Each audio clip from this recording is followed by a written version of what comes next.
Welcome to the inaugural SELLY Awards. You've heard of the Emmys, you've heard of the Grammys. The SELLY Awards are a celebration of the social and emotional leaders of the year, hosted by CASEL.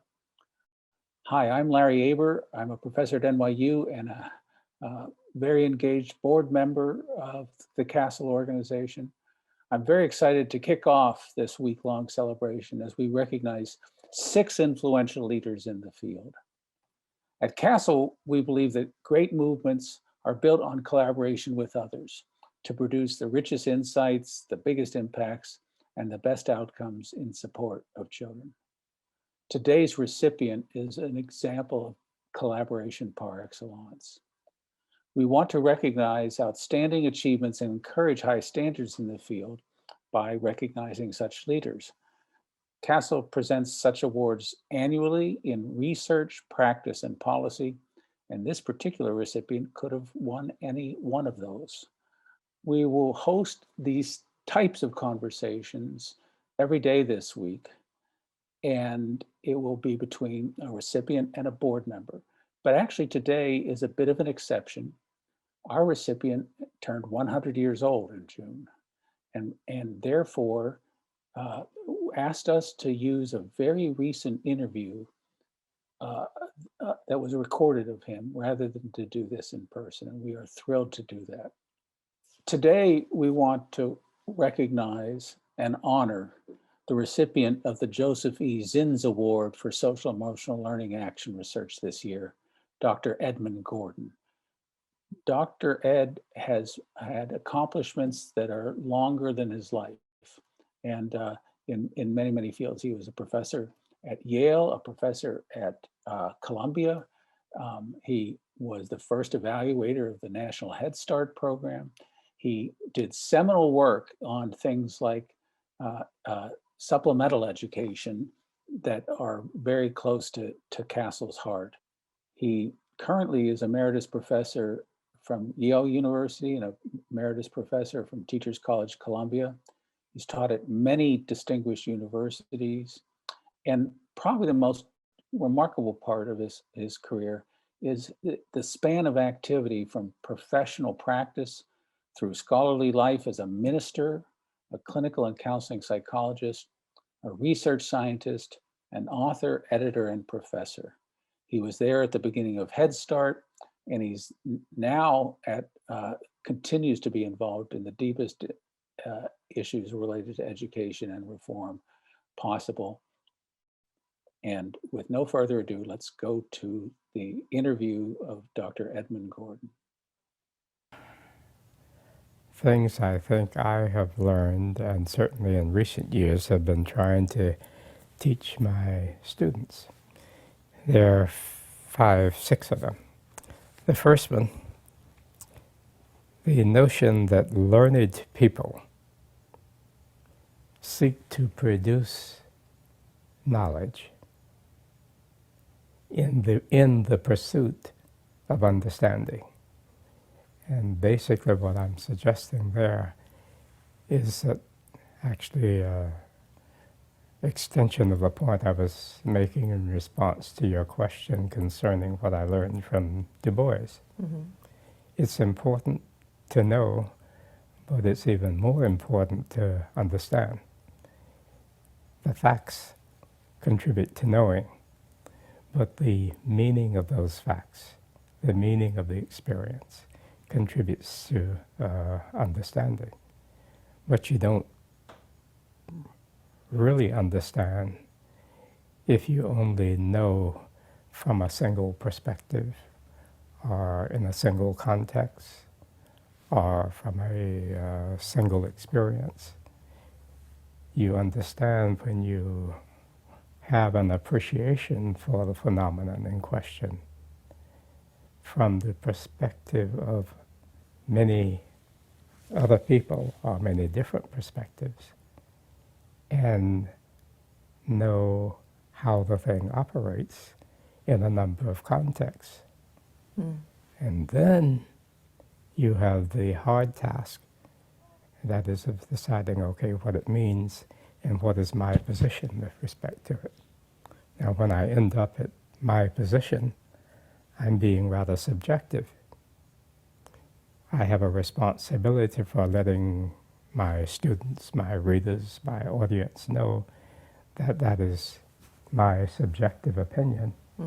But it is based upon all the stuff I know from all of these different perspectives and different contexts. So to know is important, but to understand is more important. Now the second one, I have been thinking in recent years that the principles that can be derived from health maintenance and the public health movement are an appropriate model for education. The folk in medicine learned maybe 100 years ago that while hospitals were necessary and useful, they didn't contribute much to the health of the nation. If you're talking about the health of the people in the United States, the fact that we have good hospitals contributes modestly to it. But the fact that we've got good garbage disposal systems, good sewage systems, that we are beginning to control air pollution, and even more important, that people are beginning to take exercise and diet, the avoidance of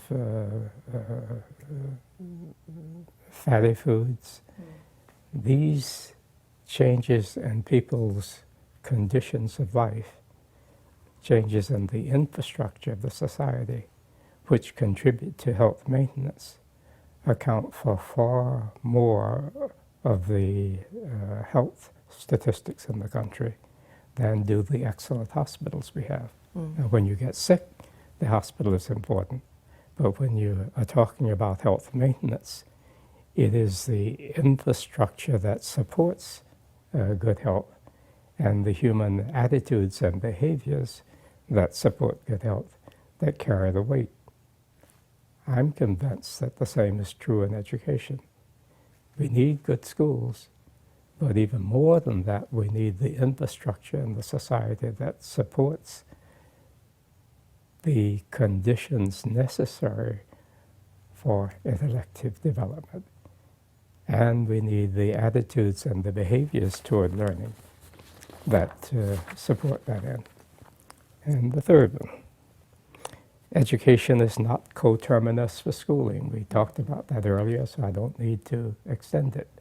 And it certainly grows out of my public health approach, or the use of a public health model for education. Schooling is important. We want the very best schools we can get, and we want to have open and equitable access to them. But in addition to that, we need all these other things that happen in people's lives that enable schools to do their work.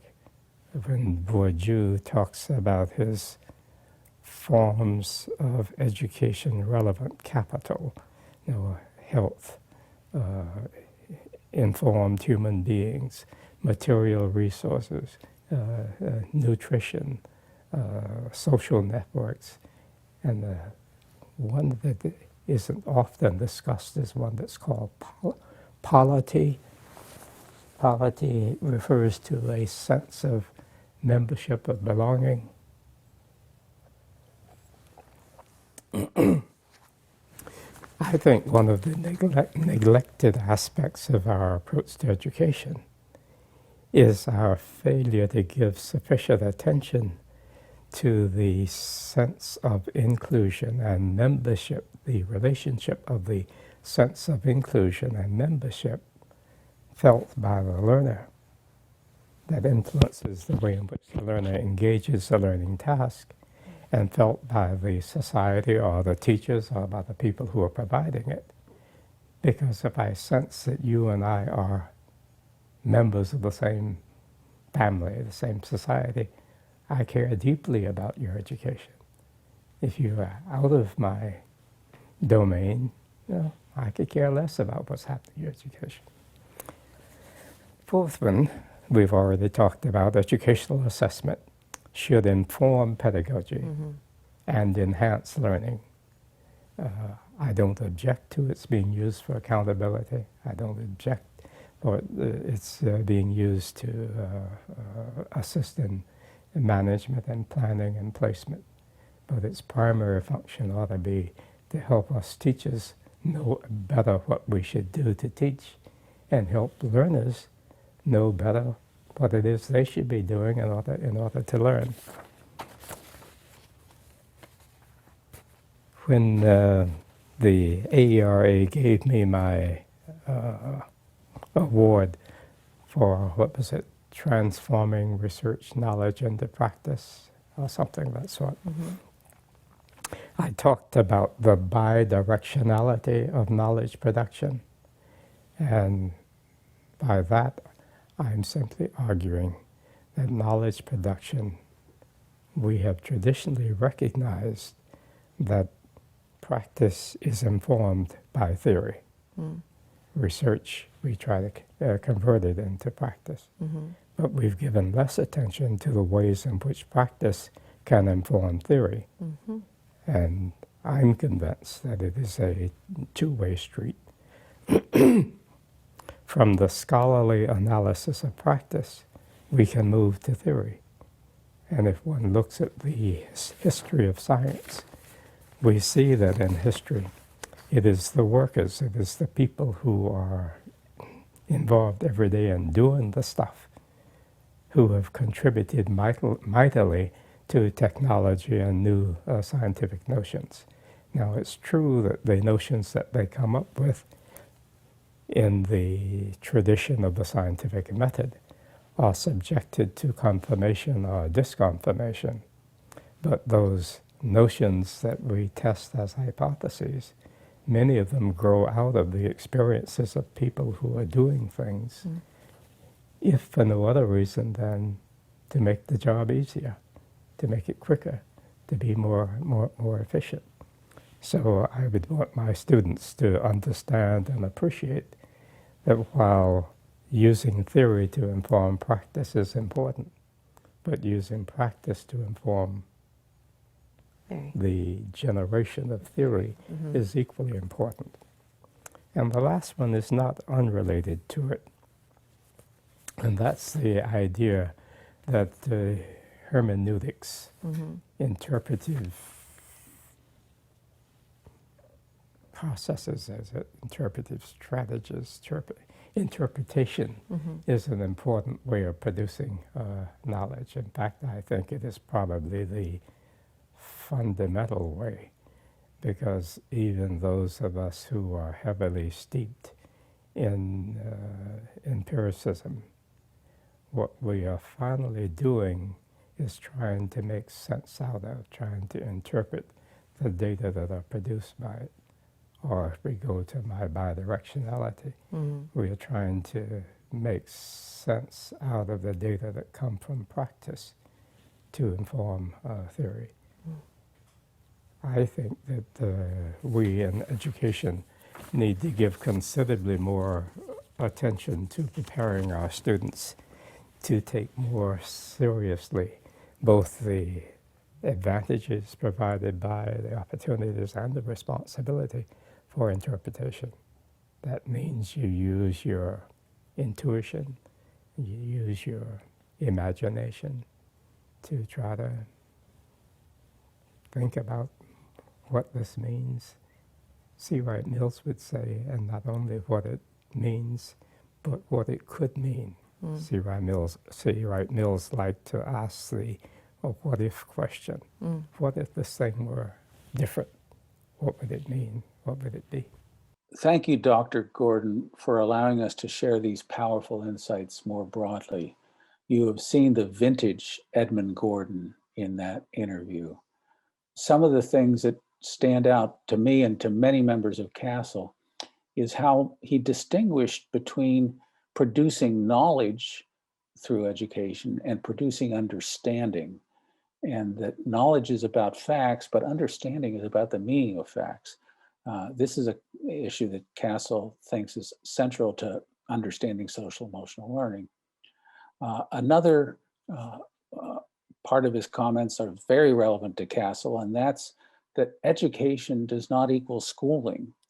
The best schooling is important, but in addition, we need other supports to make learning possible. And those other supports are sometimes outside of school, like they are in all the work he developed on supplemental education, on things that create stimulating and nurturing environments that stimulate children to education and learning.